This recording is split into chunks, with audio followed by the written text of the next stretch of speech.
Jadi nafkah adalah harta yang wajib dikeluarkan oleh laki-laki.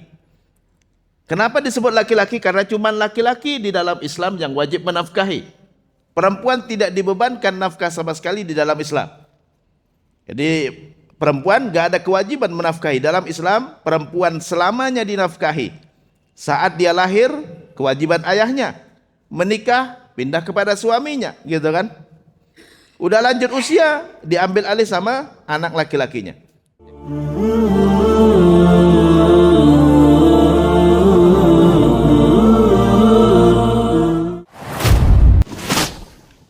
Assalamualaikum warahmatullahi wabarakatuh. Alhamdulillah wassalatu wassalamu ala Rasulillah Sayyidina wa Maulana Muhammad ibn Abdullah wa ala alihi wa sahbihi wa man tabi'ahu wa wala amma ba'd. Rabbi shrah li sadri wa yassir li amri wahlul 'uqdatam min lisani yafqahu qawli. Bapak-bapak, ibu-ibu, para hadirin dan hadirat jamaah Masjid Abdullah Nur, mudah-mudahan Allah selalu menjaga iman dan Islam kita, Allah jaga kesehatan kita, Allah jadikan kita keluarga yang sakinah, mawaddah, warahmah, anak-anak kita semuanya dijadikan anak yang soleh dan solehah, yang taat kepada Allah, berbakti kepada orang tua. Hari ini saya akan membahas tema tentang nafkah keluarga. Mungkin kita sudah sering mendengar istilah nafkah keluarga. Nafkah adalah secara bahasa, nafkah itu berasal dari kata infak. Jadi nafkah berasal dari kata infak.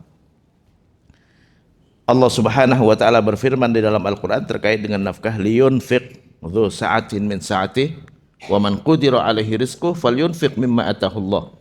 Liyunfiq, hendaklah berinfak, hendaklah mengeluarkan nafkah, ya. Hendaklah berinfak, mengeluarkan nafkah yang luas rizkinya sesuai dengan keluasan rizkinya.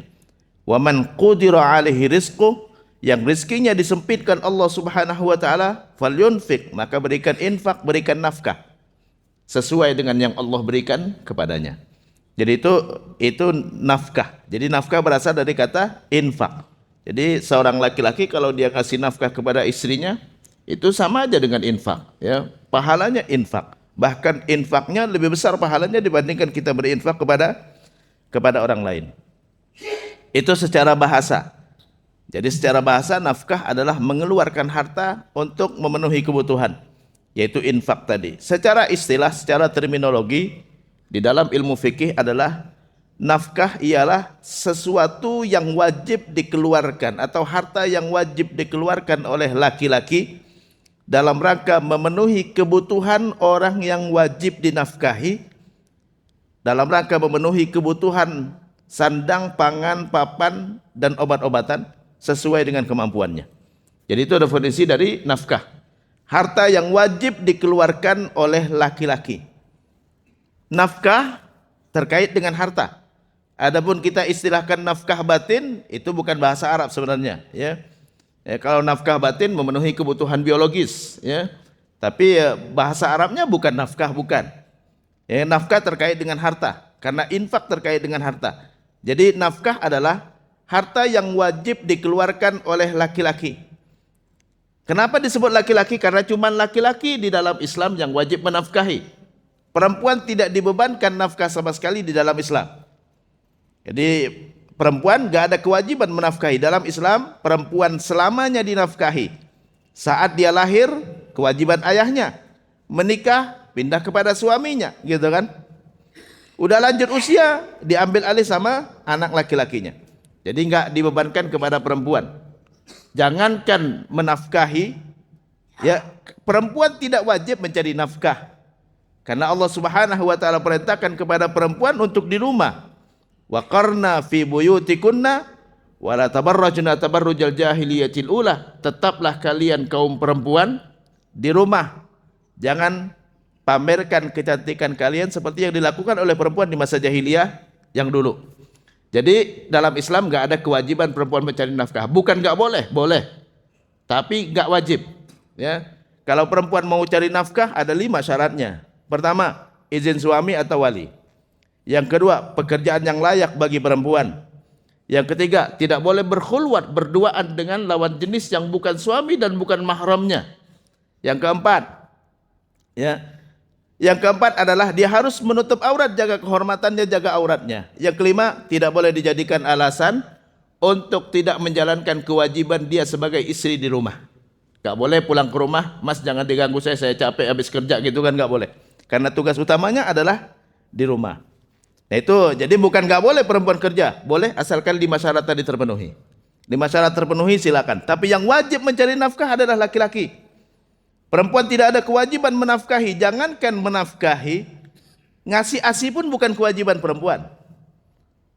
Tapi bagian dari taat kepada suami. Jadi istri ngasih ASI kepada anaknya bagian dari taat kepada suami. Mah, susuin anak saya ya, susuin. Mau anak dari dia atau anak dari istri yang lain, ya wajib dia taat sama suami. Karena dia kewajibannya taat kepada suami. Kalau udah berpisah dari bapaknya, udah bercerai dari bapaknya, dia berhak mengatakan, nih anak bawa pulang sono, ane mau nikah lagi. Itu dalam Islam. Itu disebutkan Allah di dalam Al-Quran. Saking gak wajib menafkahi. Jangankan dia cari nafkah, ASI aja gak wajib, gitu kan. Tapi kalau dia masih istri, wajib taat kepada suaminya. Allah Subhanahu wa taala berfirman dalam Al-Quran, fa in arda'na lakum. Kalau mantan istri menyusuin anak kalian, ini ada di surah At-Talaq terkait dengan perceraian. Surah At-Talaq ayat 6. Fa in arda'na lakum. Kalau mantan istri menyusuin anak kalian, fa'atuhunna ujurahunna, berikan upah kepada mereka. Wa'tamiru bainakum bima'ruf, sepakatin baik-baik berapa upahnya. Mah mau dibayar berapa gitu kan. Kenapa? Karena ASI itu makanan. Makanan itu nafkah. Nafkah itu kewajiban laki-laki, bukan kewajiban perempuan. Berapa mau dibayar? 5 juta. 2 juta aja. Oh enggak bisa. Ya. Wa'tamiru bainakum bima'ruf, sepakatin baik-baik. Kata Allah berapa bayarannya. Wa in ta'asartum, kalau kalian menemukan kesulitan berapa bayarannya, fasaturdi'u lahu ukhra, carikan perempuan lain kata Allah. Gak diwajibkan kepada ibunya. Lo kenapa? Aneh udah gak wajib lagi taat sama ente. Lo ini anak ente, anak kewajiban bapaknya, ya, bukan kewajiban ibunya. Ibu cuma punya hak terhadap anak, tidak punya kewajiban. Tapi saat masih jadi istri, wajib taat kepada suami. Mah susuin, mah hantarin ke sekolah, kasih makan, masakin, gitu. Gantikan pampers, ganti pampers gitu kan. Tapi kalau udah bukan istri lagi, bawa pulang sono, ane mau nikah lagi, ya. Tidak dianggap ibu yang durhaka, enggak. Perempuan tidak ada kewajiban kepada anaknya, yang kewajibannya hanya kepada suami. Apalagi kalau dia sudah punya suami yang baru, harus izin suami yang baru karena kewajiban dia kepada suami, ya. Enggak bisa seorang perempuan di saat dia punya anak lalu dia nikah lagi, dia mau bawa anaknya, kecuali suami yang baru ridho karena bukan anak dia. Mas mau nikah sama saya mau bawa anak. Oh ya silakan. Alhamdulillah. Suami yang baik, laki-laki yang baik gitu kan ya. Makannya gimana? Oh ya aneh yang kasih makan. Alhamdulillah. Enggak boleh kita kasih makan dari uang suami kalau itu bukan anak dia dan dia enggak ngizinkan. Harus seizin dia karena bukan anak dia. Kalau di masyarakat dianggap loh ini gimana sih laki-laki mau nikahin perempuan tapi enggak mau sama anaknya. Bukan anak dia. Bukan anak lakinya. Jadi kewajiban harta yang wajib dikeluarkan oleh laki-laki. Perempuan tidak ada kewajiban menafkahi karena dia tidak ada kewajiban mencari nafkah. Dalam rangka memenuhi kebutuhan orang yang wajib dinafkahi. Nafkah adalah memenuhi kebutuhan. Bukan istri memiliki harta suami. Nah ini kadang-kadang sebagian orang memahami istri memiliki harta suami. Tidak. Di dalam Islam, istri itu sama seperti anak. Sama seperti anak yang dulunya diurusin sama bapaknya, saat menikah diserah terimakan kepada suami. Makanya akad nikah antara wali perempuan dengan suami itu serah terima tanggung jawab. Aku nikahkan engkau dengan anakku dengan mas kawin sekian, aku serahkan anakku kepadamu dan tanggung jawab serta kewajibanku kepadamu ya dengan mas kawin sekian. Itulah maksud daripada akad nikah. Setelah akad nikah, kewajiban bapak pindah kepada suaminya. Hukumnya sama. Yang tadinya dia hormat sama bapaknya, sekarang hormat sama suaminya. Kebutuhannya dipenuhi bapaknya, sekarang dipenuhi sama suaminya. Itulah kedudukan suami daripada istrinya. Ya. Cuman di sekarang, gitu kan ya, istri yang mau ngatur, Pak. Ya. Suami sebelum menikah, makanya dalam Islam diajarkan ada lamaran. Ada masa lamaran, ya, tapi jangan terlalu lama. Itu laki-laki mempelajarin bagaimana ayahnya memperlakukan anaknya, yang akan dia ambil alih tanggung jawab tersebut. kasurnya kayak mana, makannya kayak apa, pakaian yang diberikan kayak apa, kalau mau kemana-mana naik mobil sendiri atau naik angkot, itu yang perlu dia pelajari. Kenapa? Itulah yang wajib dia berikan kepada istrinya. Ya, Ustadz, masa iya Ustadz? Kalau seandainya kita nggak bisa memberikan seperti yang diberikan oleh bapaknya, boleh nggak nikah? Boleh, tapi terus terang dari awal. Jangan sampai beli kucing dalam karung. Ya, mohon maaf, ane mau nikah sama kamu, tapi nggak bisa ngasih makan seperti makanan bapakmu. Makanan bapaknya mewah sekali misalnya, gitu kan? Saya mau nikah sama kamu, tapi tidak bisa memberikan tempat tinggal seperti bapakmu. Saya mau nikah sama kamu, tapi nggak bisa ngasih mobil seperti bapakmu. Kata istrinya, nggak apa-apa. Kita mulai dari nol, ya. Maka berarti pegawai Pertamina, Pak, ya. Boleh nggak apa-apa, tapi terus terang dari awal. Jangan menjual kucing dalam karung, terus terang, ya. Kalau seandainya kita nggak pernah ngomong seperti itu, lalu setelah nikah istrinya kaget, loh kok saya ditaruh di tempat kontrakan kayak gini gitu kan? Rumah bapak saya mewah, berhak dia minta batalin nikah. Itu namanya fasakh. Fasakh, minta batalin nikah, ya. Berhak dia minta batalin. Lo kenapa? Ada cacatnya. Ya sama aja dengan beli barang, tahu-tahu ada cacatnya. Beli baju kancingnya nggak ada, gitu kan, ya. Ini ya berhak dia minta batalin. Lo kenapa? Tidak sesuai yang saya kira. Ya.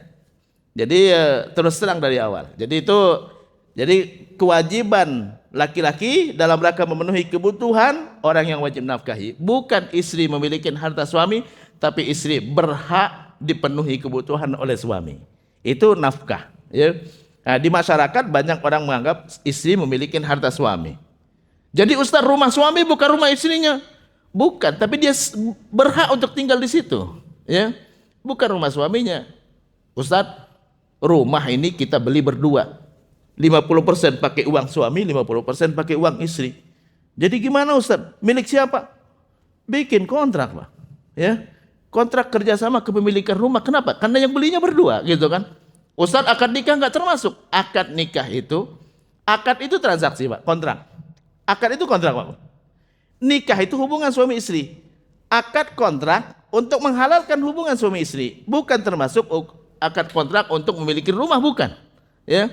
Akad untuk berhubungan suami istri. Adapun yang lain-lain, suami istri sama seperti orang lain. Nggak boleh ngambil harta dia, hanya saja bedanya kalau suami wajib menafkahi istrinya. Wajib menafkahi istrinya karena dia ngambil alih tanggung jawab dari bapaknya. Nah itu memenuhi kebutuhan orang yang wajib nafkahi. Yang wajib dinafkahi siapa? Bukan hanya istri dan anak. Banyak di masyarakat orang menganggap yang wajib menafkahi hanya istri dan anak. Padahal yang wajib menafkahi istri, anak, orang tua.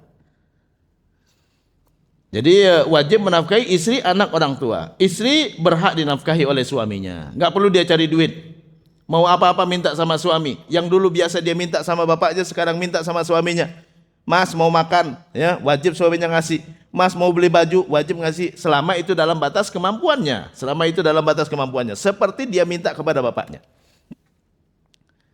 Istri. Tapi istri berhak nafkah ada 5 syaratnya. Nggak otomatis. Nah ini ya masyarakat banyak memahami otomatis, enggak. 5 syaratnya. Pertama, istri yang sah. Kalau bukan istri yang sah, tidak berhak dapat nafkah. Ustadz, nikahnya enggak pakai tertulis di KUA, gitu kan? Sah enggak? Kalau sah dan tidak, rukun dan syarat terpenuhi. Kalau rukun dan syarat terpenuhi, sah. Walaupun secara negara tidak sah. Secara agama adalah sah. Kalau dia tercatat, maka berarti sah secara agama dan secara negara, gitu kan? Jadi istri yang sah secara agama itu berhak dinafkahi. Yang kedua, siap tinggal bersama suami. Kalau seorang istri nggak mau tinggal sama suaminya, tidak berhak dapat nafkah, ya. Mah, bulan depan papa mau dimutasi ke Kalimantan. Jadi gimana? Wah, aneh nggak mau tinggal di sana, mau di Jakarta aja dah, ya. Di Jakarta lebih enak, di Kalimantan tinggal di hutan gitu kan, ya. Gak berhak dapat nafkah, kecuali kalau suaminya ngizinkan, ya, dengan ridho dia membiarkan istrinya tinggal di Jakarta. Udah nggak apa-apa, ya, mama tinggal di sini, nanti saya biayain, nanti uang bulan nanti saya transfer, ya. Alhamdulillah suami yang baik, ya. Tapi kalau seorang istri nggak mau tinggal sama suaminya dan suaminya nggak ridho, nggak berhak dapat nafkah. Kalau dia makan dari uang suaminya, haram hukumnya jadinya, karena tidak memenuhi syarat. Yang ketiga, syaratnya ketiga, melayanin suami. Kalau dia nggak mau melayanin suami atau nggak bisa melayanin suami, maka nggak berhak. Ya, nggak bisa ngelayanin suami bukan karena sakit. Kalau sakit bukan karena dia, ya, karena belum balik. Kalau dalam Islam boleh menikahin anak kecil, tapi nggak bisa berhubungan, maka belum berhak dapat nafkah. Aisyah radhiyallahu anha dinikahi oleh Rasulullah belum balik, tapi tidak tinggal sama Rasulullah. Setelah balik baru tinggal bersama Rasulullah Sallallahu Alaihi Wasallam. Atau dia sudah dewasa tapi nggak mau ngelayanin suami. Ada banyak perempuan seperti itu juga, ya. Ada kasus seorang laki-laki bilang kepada saya, Ustadz, saya nikah udah 2 tahun saya nggak dilayanin oleh istri saya, sama sekali nggak pernah sejak akad nikah. Nggak berhak dia dapat nafkah. Tapi kalau suaminya ridho, alhamdulillah, ya. Tapi kalau suaminya nggak ridho, yang dia makan haram hukumnya. Lu kenapa? Karena dia nggak berhak dapat nafkah. Ulama sepakat, tidak ada perbedaan pendapat. Istri yang nusyuz, yang tidak taat kepada suami, nggak mau melayani suami, tidak berhak dapat nafkah dari suaminya. Nggak berhak dia makan dari harta suami. Nah, ini kasus banyak seperti ini, Pak. Ya, jadi bukan 1 2, ya banyak seorang perempuan nggak mau ngelayanin suami. Ya, diajak suaminya nggak mau, ya, gitu kan. Nabi kita Muhammad SAW bersabda, "Idza da'ar rajulu imra'atahu ila firashi." Kalau seorang laki-laki ngajak istrinya ke tempat tidurnya, lalu fa'abat, lalu dia enggan, ya, dilaknat oleh malaikat sampai pagi. La'anat hal malaikah hatta tusbih, ya. Enggak boleh. Dan uang yang dia makan haram juga. Itu yang ketiga, melayani suami. Yang keempat, taat kepada suami. Harus taat kepada suami. Yang dimaksud dengan taat apa? Tidak boleh keluar rumah tanpa izin suami, ya. Apa yang diperintah oleh suami maka dia lakukan, kecuali di luar kemampuan dia. Ya, suruh ngecat rumah di luar kemampuan, Pak, ya. Oh, ini anak tolong dimandiin, mandiin. Ya, bikinin makanan. Kalau sesuai dengan kemampuannya, ya wajib taat dia, ya. Wajib taat. Bikinin kopi, Pak, ya. Yang kelima, totalitas untuk suami. Artinya dia utamakan suami di atas siapapun, termasuk orang tuanya sendiri. Ya. Nah, ini bapak sakit nih, minta tolong dijenguk gitu kan, ya. Ngomong dulu sama suami, Mas, itu bapak saya mau sakit, saya mau jenguk. Oh, nggak usah. Ustadz yang ngurusin orang tua, emang nggak boleh anaknya, ya. Orang tua kewajiban anak laki-laki yang ngurusin, bukan anak perempuan. Kalau anak perempuan harus izin kepada suami kalau dia sudah nikah. Kecuali kalau dia belum nikah, dia taatnya kepada walinya, kepada bapaknya. Tapi kalau dia sudah nikah, taatnya kepada suami, totalitas hanya untuk suami. Tapi kalau anak laki-laki, dia bisa perintahkan ke istrinya, "Mah, itu orang tua saya lagi sakit, tolong jenguk, ya, layanin. Jangan ditinggal sampai saya datang nanti," gitu kan. Wajib dia taat. Lu anak-anak di rumah nanti saya titipin ke pembantu, gitu kan. Ya, jadi itu totalitas untuk suaminya. Enggak boleh dia mengutamakan orang lain, apalagi selain orang tuanya. Orang tua aja enggak boleh, gitu kan. Ada kasus seorang perempuan, mahasiswi saya, ya. Seorang perempuan, dia sudah menikah. Lalu kata suaminya, "Mah, jangan ke rumah orang tua tanpa didampingin oleh saya." Ustadz, yang benar, emang nggak boleh? Enggak boleh kalau suami melarang. Jadi tunggu dia, ya, dia pulang kantor atau hari libur gitu kan, baru jenguk orang tua. Loh, orang tua saya gimana? Anak laki-lakinya. Anak laki-lakinya wajib ngurusin orang tua. Nabi kita Muhammad SAW pernah ditanya oleh sahabat, "Ya Rasulullah, man ahaqqun nas bir rajul?" Siapa yang paling berhak terhadap laki-laki? Qala ummuh, ibunya. Jadi ibu harus diperhatikan sama anak laki-laki. Wa man ahaqqun nas bil mar'ah, siapa yang paling berhak terhadap seorang perempuan? Qala ba'luha, suaminya. Suaminya yang berhak terhadap seorang perempuan. Nah itu jadi yang dinafkahi bukan hanya istri, anak, tapi juga orang tua. Ya, jadi perempuan berhak nafkah dengan 5 syarat. Istri yang sah, ya, siap tinggal bersama suami, melayanin suami, taat kepada suami, totalitas untuk suami. Baru dia berhak untuk dapat nafkah. Kalau dia nggak melakukan itu, ada banyak perempuan gitu kan, marah sedikit sama suaminya langsung pulang ke rumah mertuanya, nggak berhak dia dapat nafkah. Kalau dia makan dari uang suaminya saat dia pulang ke rumah orang tuanya, maka haram hukumnya, kecuali suaminya ridho. Ya udah nggak apa-apa dah, dia pulang ke rumah orang tuanya, dia nggak ngelayanin, aneh, ikhlas ngasih dia buat makan. Alhamdulillah kalau suami yang baik seperti itu, ya. Tapi kalau dia murka, dia nggak ridho 1 sen pun dia makan dari uang saya, haram hukumnya jadinya. Kullu lahmin nabata an suhtin fannaru aula bihi. Setiap daging yang tumbuh dari harta yang haram, neraka lebih layak buat dia. Jadi 5 syarat tadi, ya. Kenapa? Kok Ustadz kok sampai segitunya harus taat kepada suami? Karena suami itu adalah orang yang dari antah berantah, dari dunia antah berantah. Dia datang kepada orang tua dan mengatakan, aku ambil alih kewajiban bapak. Itulah suami. Jadi orang yang kita nggak kenal sama sekali, lalu datang kepada bapak ente dan mengatakan, ane siap gantikan posisimu. Itulah suami. Makanya Nabi mengatakan, lau kuntu amiran ahadan ayyasjuda li ahadin la amartul mar'ata atasjuda li zawjiha. Kalau boleh aku perintahkan seorang sujud sama yang lain, aku perintahkan perempuan sujud sama suami. Kenapa? Ente gak kenal sama sekali dan dia datang kepada bapakmu, semua tanggung jawab bapak aku yang ambil alih. Itulah suami, ya. Makanya setelah nikah biasanya perempuan kalau di Indonesia, Pak, ya, cium tangan suaminya. Lu kenapa? Mau muda sekalipun cium tangan. Lu kenapa? Ini pengganti bapak. Pengganti bapak, ya. Yang membedakan bapak dengan suami, suami itu punya hubungan badan. Kalau bapak punya hubungan nasab. Itu aja bedakan. Selebihnya 100% sama. Kalau dulu sama bapak gitu kan, mau keluar izin sama bapak, mau keluar dulu, mau kuliah gitu kan. Oh ya, pulang jam berapa? Jam 5. Jangan lama-lama ya, jangan terlambat ya. Berhak orang tua bilang begitu. Sama istrinya, Mas, saya mau keluar dulu, mau arisan. Oh ya, jam berapa? Jam berapa pulangnya? Jam 5. Jangan terlambat ya. Loh, kamu ini kok ngatur-ngatur gitu kan? Gak boleh kayak gitu. Ini pengganti bapak ini, ya. Pengganti bapak, serah terimanya sama bapak dulu. Ya, aku nikahkan, aku serahkan hak dan tanggung jawabku kepadamu.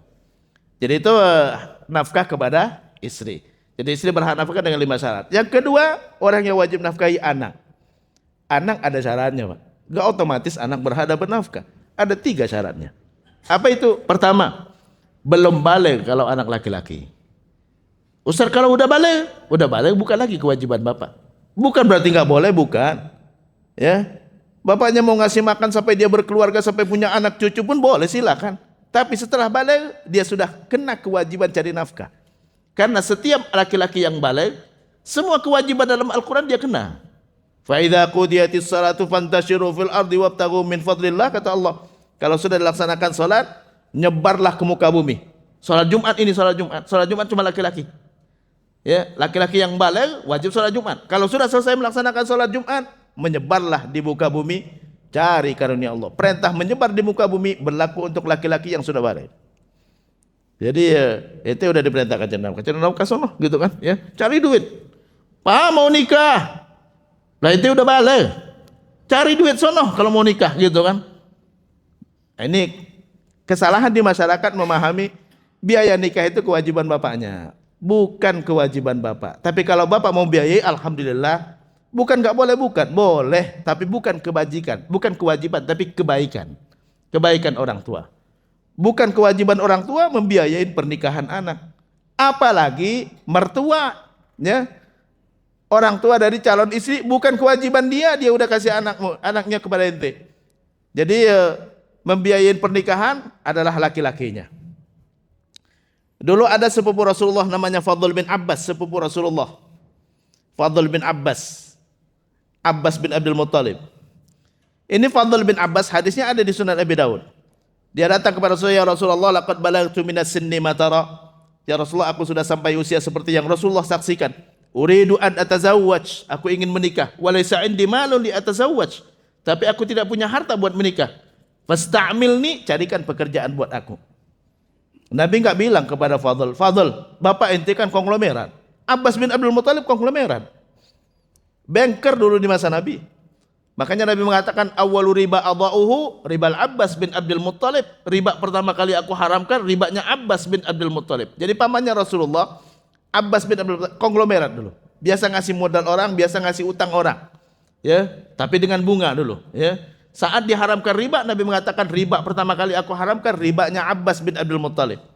Tapi saat Fadl anaknya datang kepada Rasul dan minta carikan kerjaan karena mau nikah, Nabi enggak bilang, bapak ente konglomerat, minta aja sama, enggak begitu, enggak. Nabi carikan kerjaan, tapi yang enggak penting enggak boleh ente kerjanya sebagai amil zakat. Lo kenapa? Ente keluargaku, kata Nabi. Ya. Jadi boleh dia ngambil zakat dia bekerja silakan ya. Tapi Nabi nggak bilang bapak ente kan konglomer, enggak ya.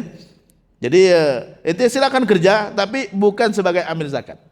Karena keluargaku nggak boleh makan dari uang zakat. Nah itu terkait dengan apa? Dengan anak. Jadi syarat pertama sebelum balik. Syarat yang kedua sebelum menikah kalau untuk anak perempuan, ya anak laki-laki sebelum balik. Setelah balik kebaikan orang tua, ya pastilah orang tua membiayain kalau anaknya belum mampu apa-apa, ya. Tapi bukan kewajiban, kebaikan. Alhamdulillah, gitu kan? Kalau dia mau biayain nikah, alhamdulillah itu kebaikan bukan kewajiban. Jangan nuntut-nuntut, gitu kan? Yang kedua sampai menikah kalau anak perempuan. Kalau anak perempuan sampai menikah, setelah diceraikan oleh suami, balik lagi kepada bapaknya. Pak, diceraikan sama suami, balik itu kamar kamu, tinggal lagi di sana gitu kan ya. Seperti itu kalau anak perempuan, lebih lama perempuan tanggung jawabnya sampai dia menikah. Kalau udah menikah tanggung jawab suaminya. Ya, gak usah diurusin dah, udah diambil alih sama suami, udah diserah terimakan. Yang ketiga, syarat ketiga punya keterbatasan, cacat mental, cacat fisik, sehingga dia nggak bisa cari nafkah, maka tetap kewajiban orang tua untuk menafkahi. Ya, walaupun dia laki-laki, tapi dia cacat mental, cacat fisik, nggak bisa nyari nafkah, maka tetap orang tua tanggung jawab. Nah itu 3 syarat untuk anak. Ya, bukan kewajiban orang tua nyekolahkan anak sampai doktor. Ya, karena setelah balik udah bukan kewajiban. Tapi kalau mau disekolahin sampai doktor, sampai profesor sekalipun gitu kan, sampai udah nenek-nenek, kakek-kakek itu terserah dialah. Ya, kebaikan bukan kewajiban. Kalau orang tua berhak nafkah dengan 2 syarat. Pertama, tidak mampu. Kalau dia masih mampu, masih kerja, punya penghasilan, ya depositonya masih banyak, ya asetnya masih banyak, dia suruh jual dulu lah, ya. Wah, itu tanah yang di sana jual dulu lah buat biaya hidup gitu kan, ya. Karena dia masih punya kemampuan, ya. Nggak boleh seorang itu minta sama yang lain saat dia masih mampu. Ya, nggak boleh minta sama orang lain sama dia masih mampu. Kalau kita masih mampu, haram hukumnya minta-minta. Ya. Man sa'alan nasa takatsuran, ba'athahullah yaumal qiyamah laysa ala wajhi syai'un. Ya. Siapa yang minta-minta sama orang lain untuk memperbanyak harta, maka dia tidak akan dibangkitkan di hari kiamat, tidak punya wajah, kata Allah, kata Nabi dalam hadis, ya. Itu yang pertama, tidak mampu. Kalau dia masih mampu, punya aset, ya, punya rekening, punya deposito, masih punya gaji, ya, masih punya perusahaan, tidak wajib bagi anaknya menafkahi. Yang kedua, punya keterbatasan. Hartanya udah habis, mau nyari nafkah udah gak bisa, ya, udah linglung gitu kan, ya.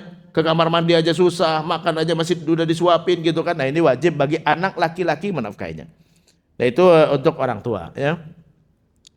Kemudian terkait dengan nafkah juga, ya, nafkah ada banyak kesalahan di masyarakat terkait dengan nafkah, ya. Kesalahan yang sering adalah Ustadz, emang harta suami itu bukan harta istri. Kalau dalam Islam tidak ada harta bersama. Kalau undang-undang perkawinan kita harta bersama. Ustadz, yang mana yang kita ikutin, Ustadz?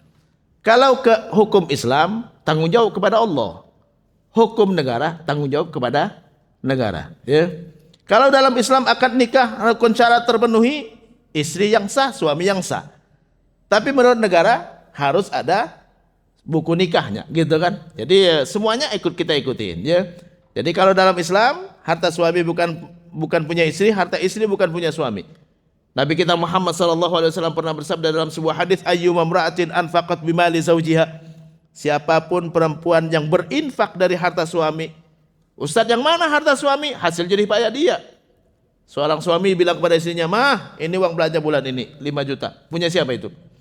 Punya suami, karena uangnya dari suami. Jadi Ustadz, buat digunakan buat apa? Buat kebutuhan keluarga. Buat makan, buat beli pakaian, buat ongkos, buat berobat gitu kan, ya. Buat SPP anak kalau misalnya anak butuh gitu kan, ya. Dari situ. Ya, ada sisa milik siapa, Ustadz? Tanya sama suaminya, ya. Mas, ini uangnya uang bulanan lebih nih, udah ambil aja, alhamdulillah, sisanya hadiah, gitu kan. Harus jelas. Itu harta suami, ya. Kalau kata, "Mas, mah, ini nih uang bulanan nih 10 juta, lebihnya atur-atur aja sendiri." Boleh nggak uang itu dikasihkan ke keluarganya? Tanya sama suaminya, karena itu buat kebutuhan keluarga. Ini saya kasih lah buat orang tua saya gitu kan, ya, 500 lah per bulan gitu kan. Oh iya, atur-atur aja, yang penting cukup, alhamdulillah. Gak ngomong, dosa hukumnya. Loh kenapa? Uang suaminya. Emang seorang laki-laki nggak wajib menafkahi mertua? Tidak. Tapi bukan nggak boleh, sangat dianjurkan sekali. Jangankan ngasih nafkah kepada mertua, kepada tetangga pun boleh. Ya, tetangga, itu butuh berapa bulanan? Saya kasih dah. Ya, alhamdulillah boleh gitu kan. Apalagi kepada mertua. Tapi wajib tidak. Kenapa? Karena bukan orang tuanya. Ustaz emang bukan orang tuanya. Laki-laki saat menikahin perempuan dia ngambil alih kewajiban orang tuanya. Bukan ngambil alih kewajiban semuanya, bukan. Ya, satu anak saya ambil alih. Nggak usah diurusin lagi. Tanggung jawab di saya untuk anak ini. Jangan ditambahin lagi adiknya juga, jangan. Ya, adiknya juga, keponakannya juga. Enggak, jangan gitu, jangan dibebanin. Sama aja dengan kita kalau kita nitip anak ke pesantren, tolong urusin anak. Bukan kita juga diurusin enggak sama pesantren, ya. Jadi itu gambarannya nafkah. Jadi seringkali di masyarakat, oh mertua wajib dinafkahi, enggak. Kalau mertua wajib dinafkahi, Pak, laki-laki boleh nikah 4. Mertuanya 8. 8 tambah 4 jadi 12, Pak. Belum anaknya gitu kan, ya. Jadi itu yang kadang-kadang di masyarakat salah dalam memahami, ya.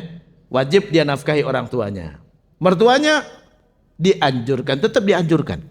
Tetap dianjurkan. Tapi seorang istri ngasih dari uang suaminya kepada orang tuanya enggak boleh kalau tanpa izin, ya. Tadi yang perempuan tadi yang nanya, kata suaminya, kamu enggak boleh ke rumah orang tua tanpa didampingin oleh saya, dan enggak boleh ngasih uang kepada orang tua tanpa sepengetahuan saya. Ya. Nah, dia ngadu ke saya, Ustaz, bener kayak gitu. Ya. Di depan suaminya saya bilang harus izin. Ya, tetap harus izin. Kalau dia enggak boleh, jangan. Ya. Kenapa? Karena uang jerih payah dia, ya. Mana harta suami? Harta suami hasil jerih payahnya, warisan yang dia dapatkan dari keluarganya, hibah-hibah pemberian yang dia dapatkan dari orang lain, itu harta suami. Cuman suami wajib menyisihkan dari harta dia untuk menafkahin keluarga, kebutuhan keluarga dia yang tanggung. Mana harta istri? Dari hasil jerih payahnya. Dia kan banyak perempuan yang kerja. Saya hari Senin yang lalu saya ceramah di Pemkot Tangerang Selatan. Pegawainya 75% perempuan. Jadi harta ibu-ibu punya ibu-ibu, bukan punya suaminya, ya. Kalau suaminya mau ngambil, asal ibu-ibu itu silakan, gitu kan.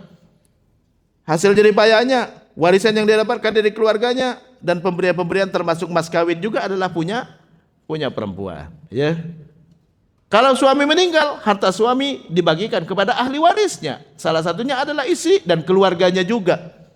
Ya, jangan sampai enggak jelas dalam rumah tangga mana harta suami, mana harta istri. Kenapa? Karena suami meninggal, harta suami sebagai warisan, ahli warisnya bukan hanya istri dan anak, tapi keluarganya juga. Harta istri, kalau istri meninggal, diwariskan kepada ahli warisnya istri dan anak, termasuk keluarganya juga, gitu kan? Jangan sampai keluarga suami ngambil dari harta istri, keluarga istri ngambil dari harta suami, ya. Nah, itu seputar nafkah, ya. Mudah-mudahan bermanfaat. Karena waktu saya cukupkan sampai di sini. Wabillahi taufiq wal hidayah. Kita tutup dengan doa kafaratul majlis. Subhanakallahumma wa bihamdika asyhadu an la ilaha illa anta astaghfiruka wa atubu ilaik. Wassalamualaikum warahmatullahi wabarakatuh.